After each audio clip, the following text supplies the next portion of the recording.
कामचोर देवरानी। एक बार की बात है, सुषमा अपने पूरे परिवार के साथ खुशी खुशी मोहन नगर में रहती थी।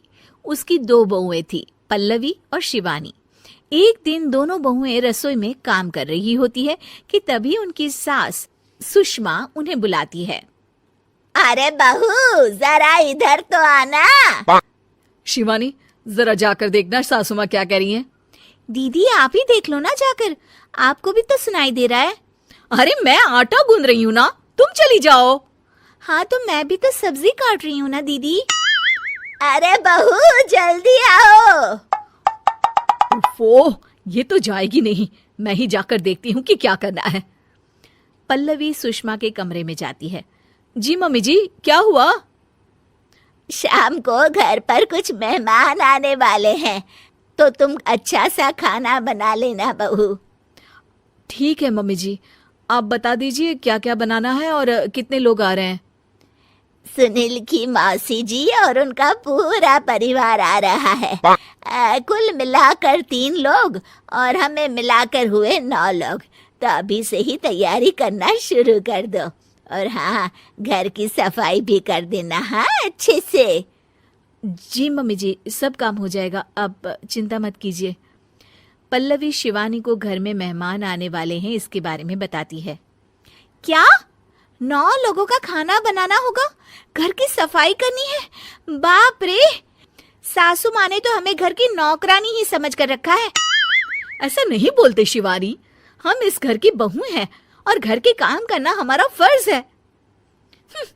दीदी तो है ही सासू माँ की चमची, जब देखो सासू माँ सासू माँ। मैं तो इतना सारा काम नहीं करने वाली। शिवानी कपड़े लेकर गमला साफ कर रही होती है और चक्कर आने का नाटक करने लगती है। मेरा सर चकरा रहा है। तभी वहां पल्लवी और सासू माँ जाते हैं। अरे बहू, क्या हो गया तुम्हें?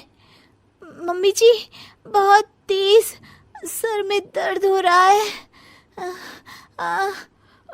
तुम एक काम करो शिवानी, आराम कर लो। नहीं नहीं दीदी, घर में मेहमान आने वाले हैं, मुझे आपकी मदद करनी चाहिए। अरे कोई बात नहीं शिवानी, तुम आराम कर लो, मैं सब काम कर लूंगी। ठीक है दीदी, अगर आप इतना कह रही हैं तो आराम कर लेती हूँ।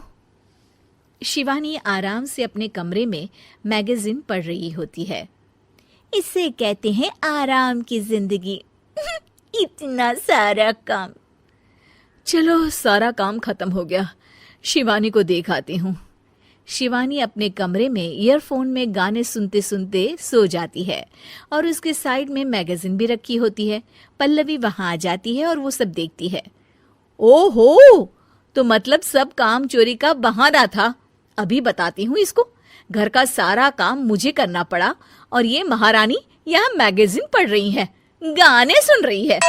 पल्लवी रसोई से एक प्लेट और चम्मच लेकर आती है और शिवानी को थाली बजाकर उठाने लगती है। शिवानी अचानक से उठती है। उठ गई महारानी, गाने भी सुन लिए, मैगजीन भी पढ़ ली। तुम तो बहुत बड़ी झूठी निकली शिवानी। तुमने सर दर्द का बहाना बनाया ताकि काम करने से बच सको। हाँ बनाया बहाना, तो क्या करती, इतने सारे काम करती। मुझे कोई शौक नहीं है चापलूसी का। क्या चापलूसी? तुम्हें लगता है कि मैं सारे काम चापलूसी के लिए कर रही हूँ? और नहीं तो क्या। तभी वहां सासू माँ आ जाती हैं। अरे बहू, वो लोग बस आने ही वाले हैं, तुम तैयारियां कर लो। जी सासू माँ, तुझे तो मैं बाद में देखती हूँ। सब खाना खाने बैठते हैं और खाना शुरू करते हैं। तभी सुनील की मौसी बोलती है।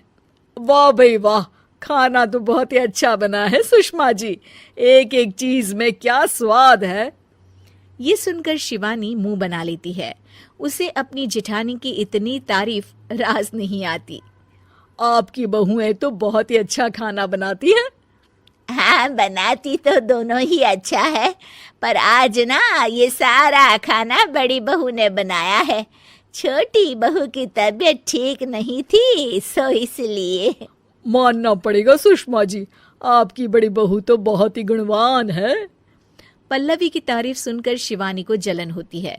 पल्लवी ये सुनकर खुश हो जाती है और शिवानी की तरफ देखकर उसे चिढ़ाती है। कुछ देर बाद मेहमानों के जाने का वक्त हो जाता है।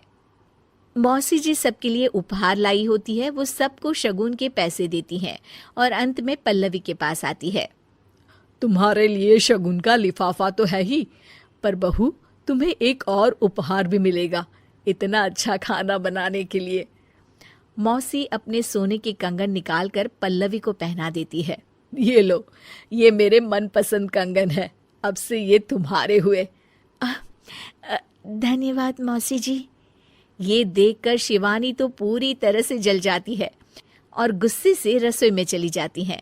तभी वहां पल्लवी आ जाती है और उसे अपने कंगन दिखाने लगती है। देवरानी जी, अब आपका सर दर्द ठीक तो है ना? मुझे लगता है कि अब सर दर्द शुरू हो गया होगा आपका।